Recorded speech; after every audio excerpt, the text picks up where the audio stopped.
hanzari rayuwar mawaka akwai wahala kafin ka san wani.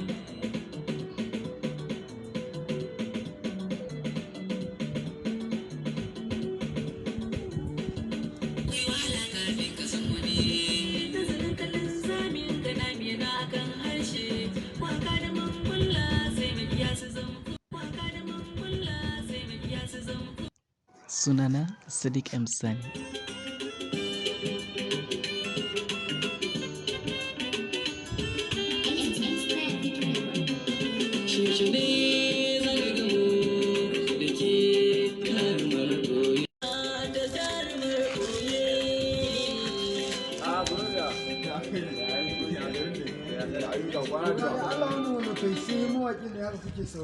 Wannan ba ga labari ai shine Sadiq M Sani wanda ake labari. Ai wannan shine mawaki Sadiq M Sani, matashin mawakin da ya kware wajen waƙoƙi na soyayya da na biki kai har ma da na siyasa. Ai wannan shine mawakin da kake sauraron waƙoƙinsa.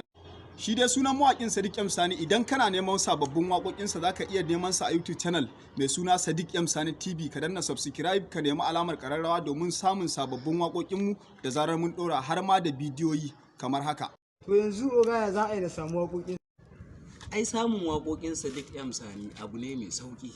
Ka yi subscribing a YouTube channel ɗinsa domin samun waƙoƙinsa zafafa na biki ko na aure ko na soyayya har ma da na siyasa. Yanzu barin kunna ma sabuwar waka da suke kwanan nan. Lalle zan so na ji wannan sabuwar waka tasa domin jin abin da ta kunsa. Bari na kunna ma ka ji ta. Shikenan ina sauraron ka.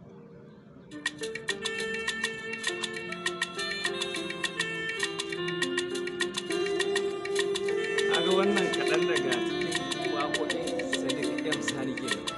Kaga wannan ita ce sabuwar waƙar da ya kunsa kuma ta kunshi abubuwa masu yawa domin tana isar da sako da ya shafi soyayya. Tabbas duk lokacin da ka saurari wannan waƙar za ka kasance cikin nishaɗi da kwanciyar hankali musamman ma a lokacin da soyayya ta sa ka a cikin nazari. Gaskiya ne wallahi. Gaskiya ne.